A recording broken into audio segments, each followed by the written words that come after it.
Paulie here. Spilled beans. It's a lovely morning here in South Florida. Here in my Airbnb in the beautiful Fort Lauderdale Beach. Drinking my coffee out of a glass because I didn't have any coffee cups. I enjoy it. I wear these underwear because I don't really like walking around naked. I make light of it, but I've been going through a rough time lately. Lost my apartment, lost my car. Not because I didn't pay, kids. Not because I didn't pay.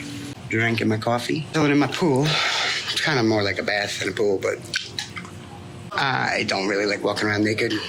Really been learning new lessons in life about how hard it is to rise once you're falling.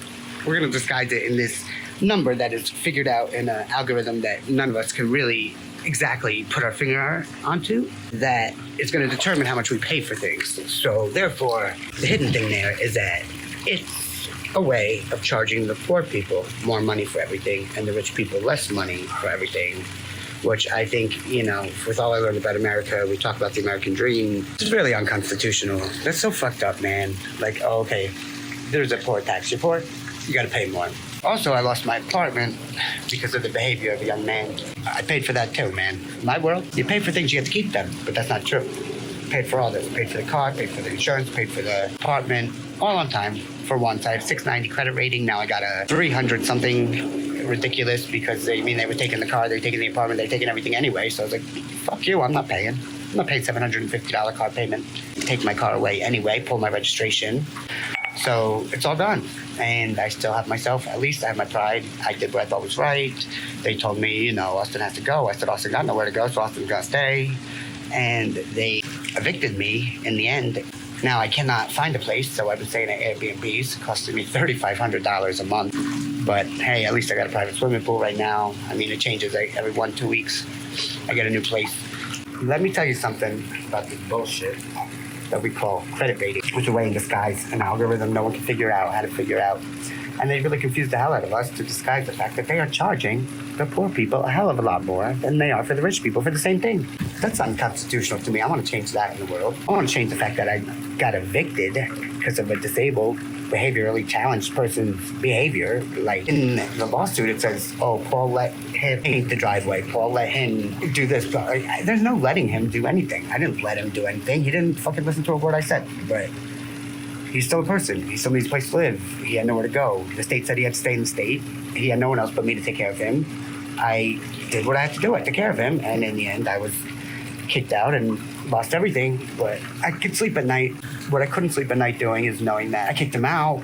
Leaving him on the streets wouldn't have done me any good, any justice in the world. I wouldn't have been able to sleep at night. I wouldn't be able to look at myself in the mirror. So I let him stay. He had to stay. I love him anyway. Wish he would have behaved himself. But also he has a problem with that. And I don't think I should have been allowed to be evicted over it. I dragged it out in court for 5 months. But in the end I was. And now, even though I'm offering $7,000 for a deposit, 4 months rent, no one will fucking rent me an apartment because I was recently evicted. I'm staying here at Airbnbs. It costs a fortune just to fucking have a place to stay. It's ridiculous. I don't have a car anymore. My insurance company dropped me. Too many accidents. 2 Cadillacs, a Lincoln, a Mercedes. I hit a $300,000 sports car, banged up a rental car, and they said no more insurance. No company will touch me. No one will insure me. My family wouldn't put me on their insurance, so I was shit out of luck. And they said no more, Paulie. You cannot have insurance anymore. No company will insure me. I cannot drive. And then I banged up a rental car and also one theft on the second Cadillac I bought. Tried to drive a moped that got stolen at the Link Hotel. They're really trying to stop me. But you know what? I'm going to keep myself, I'm going to keep my energy. I'm going to look towards the light. Know that what I did was right. I did the right thing regardless of losing everything. I kept my conscience clean. I'm one with God. I believe in God. I believe in angels. I have one because I haven't been on the street so far, and I've been able to survive by the grace of God. Very grateful. We learn our lessons in life one by one, and now I'm learning my lesson on how hard it is to rise after you fall. There's no mercy in this world. Me, to save the day, save the life. He's in jail now. He'll be back. I don't believe he should be in jail. I believe he was just being obnoxious. He wasn't making a fortune. He having fun with what he was doing. He was really just trying to get on my nerves and be a brat. And in the end, he's facing all these criminal charges. They want $80,000 bail on a fucking kid that has never had a goddamn thing in his life. They want $13,000 up front, an extra $5,000 because he's flight risk. And I would do anything to get him out. He doesn't belong in there, but I can't. I don't have $13,000 because I'm spending $3,500 every month on Airbnb, and another few thousand on Uber because I don't have a car, and that's the only way to get food or get somewhere. Poor kids in jail. Like, I send them some commissaries, some phone time with whatever I've left, but lately there isn't much left. And I'm really just fighting every day.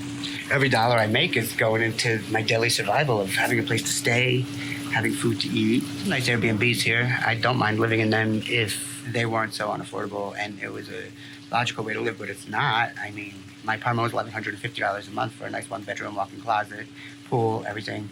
Now, $3,500 a month to stay in a less nice apartment, except for this one. This one's pretty nice, but the other ones that I was staying in were just basically hotel rooms with efficiencies, without a kitchen, without anything. $100 a day to $150 a day, depending on what day of the week and how busy of a week it is. And it's ridiculous.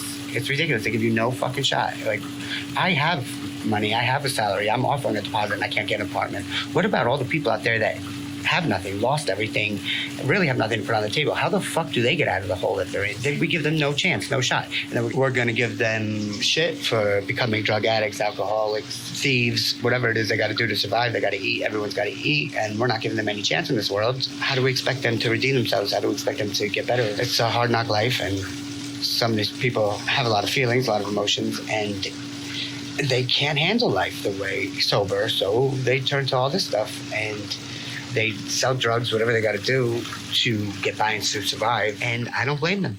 I don't blame them. We need to come up with some kind of social, political, cultural replacement for that, some way of getting by. We should offer free treatment. We should offer them food, at least. Like, it's a human right. Food and shelter is a human right. We're leaving them out in the sun. There's more empty housing than there is homeless people in this country, but we can't do nothing about it. We can't build camps. It's Florida. It's beautiful. We can't just build camps with basic log cabins, 4 walls. Here you go, guys, have a place to stay. We're not going to judge you. Let's hope you recover. Maybe offer some kind of optional treatment for them if they're struggling with something, psychiatric treatment, addiction treatment, whatever it is they got to do to get better, to feel better about themselves, to get back on their feet, and to just give them shelter and food, man. Like, it's a human right. We make everything so much more expensive. We make credit rating so important, and then we condemn them from wanting to fly out of their mind, not deal with this shit. Like, we should not be allowing human beings to die on the streets because they can't get insurance, because they have cancer, AIDS, whatever it is, and treatment is there at the hospital waiting for them, but they cannot afford it. It really saddens me. It breaks my heart. We all make mistakes. We all make decisions that are not good. In my religion, in most religions, we are taught that everybody is not without sin, and I'm no exempt, and nobody is exempt from that, and we shouldn't judge each other.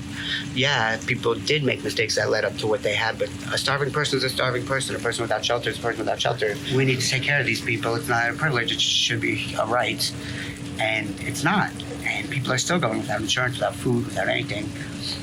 I have a lot of advantages, a lot of privileges, and I'm still shit out of luck. I can't complain too much because there's people a lot less lucky than me. How do I rise? How do I rise? Nobody will rent me an apartment. And no matter how much money I make, it's a downward spiral. $3,500 for Airbnb, $3,000 in Ubers, regardless of deposit. No one will give me car insurance, regardless of how much I pay. And it's hard. It's tough. I'm fighting stigma, prejudice, discrimination.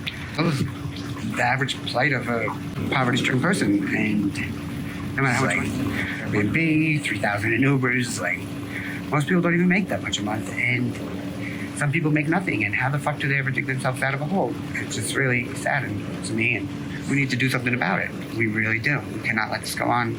We cannot. Not even the Democratic Party. I think I want to join the communists and just say everybody share and get the fuck over it and move on with your life and start creating things, start thinking of new things, take your mind out of who's better than who. Life should not be a competition. We should not be comparing ourselves to other human beings. Put all that down. It would be a beautiful world out there. I know communism doesn't work. It hasn't worked in the past or whatever, but it's good. theory, we all just have equal stuff, and then we can look at other things to do with our days and compare ourselves, philosophize,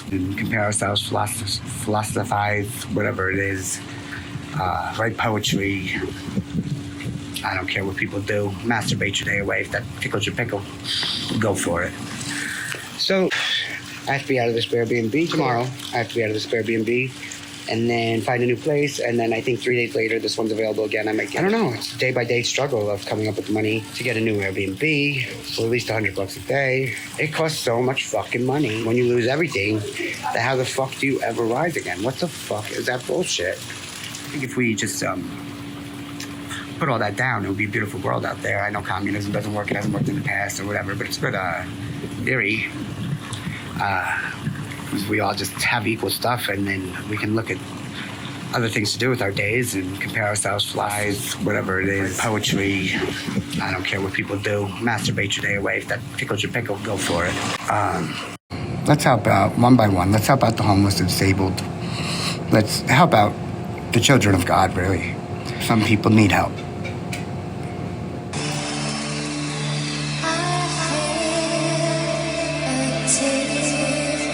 To